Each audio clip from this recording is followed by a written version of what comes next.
18ാമത് ലോക്സഭയുടെ ആദ്യ സമ്മേളനത്തിന് തുടക്കം കുറിക്കുകയാണ്.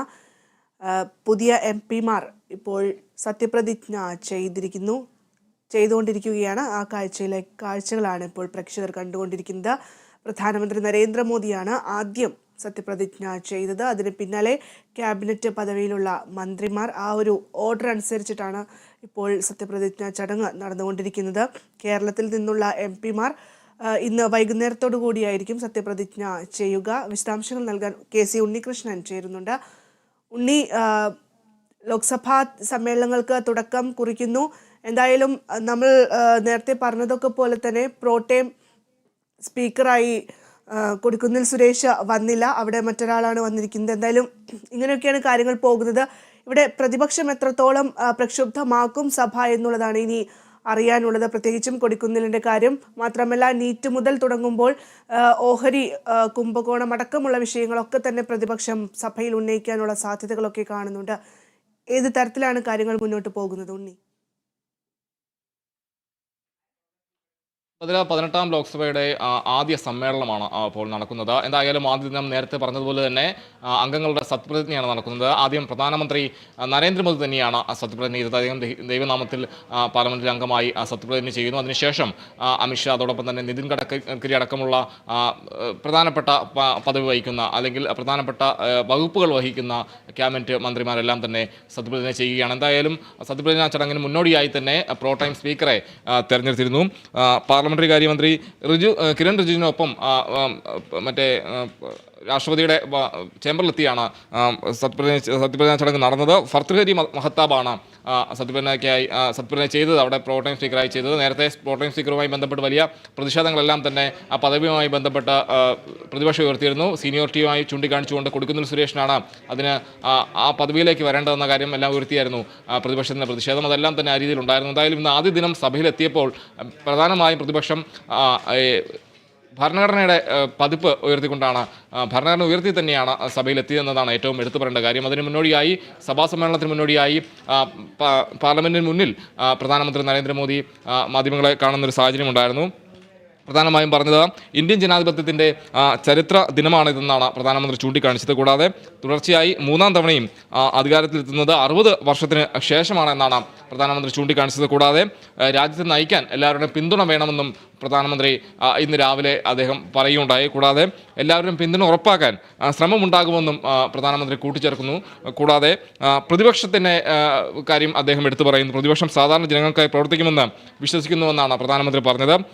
കൂടാതെ 3ാം തവണയും സർക്കാരിൽ വലിയ രീതിയിലുള്ള ഒരു പിന്തുണയാണ് അല്ലെങ്കിൽ വിശ്വാസമാണ് ജനങ്ങൾ അർപ്പിച്ചത്. കൂടാതെ ജനങ്ങൾക്കായി ആത്മാർത്ഥമായി പ്രവർത്തിക്കുമെന്നും ഈ യാത്രയിൽ എല്ലാവരെയും ഒന്നിച്ച് നയിക്കുമെന്നും പ്രധാനമന്ത്രി പറയുന്നു. കൂടാതെ പാർലമെന്റിന്റെ മാന്യത പ്രതിപക്ഷം കാത്തു സൂക്ഷിക്കണമെന്നാണ് പ്രധാനമന്ത്രി പറഞ്ഞൊരു കാര്യം. അതോടൊപ്പം തന്നെ അടിയന്തരാവസ്ഥയും പ്രധാനമന്ത്രി പറഞ്ഞ് പ്രധാനമന്ത്രി ആ വിഷയവും അടിയന്തരാവസ്ഥ എടുത്ത് പറഞ്ഞ് പ്രതിപക്ഷത്തെ പരോക്ഷമായി വിമർശിക്കുന്നൊരു സാഹചര്യമുണ്ടായി. അതായത് ഈ ജൂൺ 25 ജനാധിപത്യത്തിനേറ്റ കളങ്കമാണ് എന്നാണ് പ്രധാനമന്ത്രി ചൂണ്ടിക്കാണിച്ചത്. അത് ഭരണഘടന പോലും വന്ന് വിസ്മരിക്കപ്പെട്ടെന്നും പ്രധാനമന്ത്രി പറയുന്നു. എന്തായാലും ഇന്ന് സഭയുടെ ആദ്യ ദിനത്തിൽ ഈ അംഗങ്ങളുടെ സത്യപ്രതിജ്ഞാ ചടങ്ങ് നടക്കുന്നു. അതിനുശേഷം നാളെയും സത്യപ്രതിജ്ഞാ ചടങ്ങ് ഉണ്ടാകും. തുടർന്ന് 27-നാണ് രാഷ്ട്രപതി ഇരുസഭകളെയും പാർലമെന്റ് ഇരുസഭകളെ രാജ്യസഭയും അതോടൊപ്പം തന്നെ ലോക്സഭയും അഭിസംബോധന ചെയ്യുക. 27-നാണ് രാജ്യസഭ തുടങ്ങുക. അപ്പോൾ ആ ദിവസം തന്നെയാണ് രാഷ്ട്രപതിയുടെ അഭിസംബോധന സഭയിൽ ഉണ്ടാവുക. എന്തായാലും ആദ്യത്തെ ദിവസങ്ങളിൽ സത്യപ്രതിജ്ഞാ ചടങ്ങുകൾ നടക്കുന്നു. തുടർന്ന് വലിയ പ്രതിഷേധങ്ങളെല്ലാം തന്നെ ഈ നിലവിലെ പ്രധാനപ്പെട്ട ദേശീയ വിഷയങ്ങളിലെല്ലാം തന്നെ ഉണ്ടാകുമെന്നാണ് മനസ്സിലാക്കുന്നത്. നീറ്റ് വിഷയമടക്കമുള്ള കാര്യങ്ങളെല്ലാം തന്നെ പ്രതിപക്ഷം ഉയർത്തും. തുടർന്ന് ഞാൻ നേരത്തെ പറഞ്ഞ പോലെ തന്നെ ഈ പ്രോടൈം സ്പീക്കറിൻ്റെ പദവിയുമായി ബന്ധപ്പെട്ട് കൊടിക്കുന്നിൽ സുരേഷിനെ പരിഗണിക്കാതിരുന്ന സാഹചര്യങ്ങളെല്ലാം തന്നെ ചർച്ചയായി വരുമെന്നാണ് പ്രതീക്ഷിക്കുന്നത്. എന്തായാലും രാവിലെ തന്നെ പ്രോടൈം സ്പീക്കറെ തിരഞ്ഞെടുക്കുന്നു. ഭർതൃഹരി മഹ്താബാണ് സ്പീക്കറായി സത്യപ്രതിജ്ഞ ചെയ്തത്. രാഷ്ട്രപതിയുടെ ചേംബറിലായിരുന്നു സത്യപ്രതിജ്ഞാ ചടങ്ങ്. അപ്പോൾ ആ രീതിയിൽ സത്യപ്രതിജ്ഞാ ചടങ്ങ് നടന്നു. അതിനുശേഷമാണ് സഭ ആരംഭിച്ചത്. സഭ ആരംഭിച്ചപ്പോൾ തന്നെ അംഗങ്ങളുടെ സത്യപ്രതിജ്ഞ നടക്കുന്നു. അതിൽ പ്രധാനമന്ത്രി നരേന്ദ്രമോദിയാണ് ആദ്യം സത്യപ്രതിജ്ഞ ചെയ്തത്. ഭദ്ര.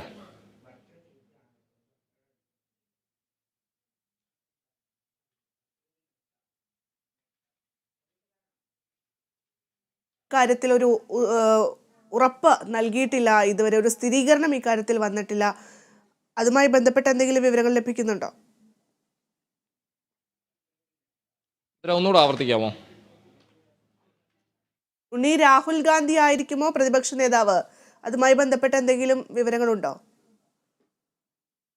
അതിൽ ആ രീതിയിലുള്ള പ്രതികരണങ്ങളൊന്നും തന്നെ ഈ ഘട്ടത്തിൽ വന്നിട്ടില്ല. എന്തായാലും അത് വരും ദിവസങ്ങളിലെല്ലാം തന്നെ അതുമായി ബന്ധപ്പെട്ട കാര്യങ്ങൾ ഉണ്ടാകുമെന്നാണ് പറയുന്നത്. കൂടുതൽ ചർച്ചകളെല്ലാം തന്നെ ഈ പ്രതിപക്ഷ നേതൃസ്ഥാനവുമായി ബന്ധപ്പെട്ട് ഉണ്ടാകുമെന്നാണ് മനസ്സിലാക്കുന്നത്. എന്തായാലും ഇരു സഭകളും 27-നാണ് കൂടുതൽ സജീവമാകുന്നത്. എന്ന് 27-ന് രാജ്യസഭയും കൂടെ വന്നു കഴിഞ്ഞാൽ മാത്രമാകും രാഷ്ട്രപതി അഭിസംബോധന ചെയ്യുക സഭയെ. അതിനുശേഷം ഇരു സഭകളിലും പ്രധാനമായും സജീവമായ വിഷയങ്ങളെല്ലാം തന്നെ പ്രതിപക്ഷം ഉന്നയിക്കാനാകും സാധ്യത. അപ്പോൾ ആ രീതിയിലെല്ലാം തന്നെ വരുമ്പോൾ പ്രധാനമായും അതിന് മുന്നോടിയായി തന്നെ പ്രതിപക്ഷ നേതൃസ്ഥാനത്ത് ആരാകും എന്ന കാര്യത്തിലടക്കമുള്ള തീരുമാനമുണ്ടാകും. എന്തായാലും ഇന്ത്യ സഖ്യം വലിയ രീതിയിലുള്ള ഒരു പ്രതിഷേധം എല്ലാം തന്നെ ഉയർത്തിക്കൊണ്ട് തന്നെയാകും സഭയിൽ മുന്നോട്ട് പോകുമെന്നാണ് മനസ്സിലാക്കുന്നത്. എന്തായാലും നീറ്റ് അടക്കമുള്ള വിഷയങ്ങളിൽ NDA എല്ലാം തന്നെ വലിയ രീതിയിൽ തന്നെ പ്രതികൂല സാഹചര്യത്തിൽ നിൽക്കുന്ന ഒരു ഘട്ടത്തിൽ തന്നെ ആ വിഷയങ്ങളെല്ലാം തന്നെ സജീവമായി തന്നെ സഭയിൽ ഉന്നയിക്കാനുള്ള സാധ്യതയുമുണ്ട്. അപ്പോൾ എന്തായാലും സജീവ വിഷയങ്ങളെല്ലാം തന്നെ വലിയ രീതിയിൽ തന്നെ ചർച്ചയാക്കി അദാനി വിഷയം അടക്കമുള്ള കാര്യങ്ങളെല്ലാം തന്നെ വീണ്ടും സഭയിലേക്ക് വരാനുള്ള സാധ്യതയും കൂടി ഈ ഘട്ടത്തിലുണ്ട്. എന്തായാലും ഇതെല്ലാം കൂടെ കൂടുതലായി തന്നെ ഉന്നയിച്ച് സഭയിൽ ഈ കാര്യങ്ങളെല്ലാം തന്നെ ഉയർത്തിക്കാട്ടുക തന്നെയാകും പ്രതിപക്ഷത്തിൻ്റെ ലക്ഷ്യം. തീർച്ചയായും ഉണ്ണി, 18-ാം ലോക്സഭയുടെ ആദ്യ സമ്മേളനങ്ങൾക്ക് തുടക്കം കുറിക്കുകയാണ്.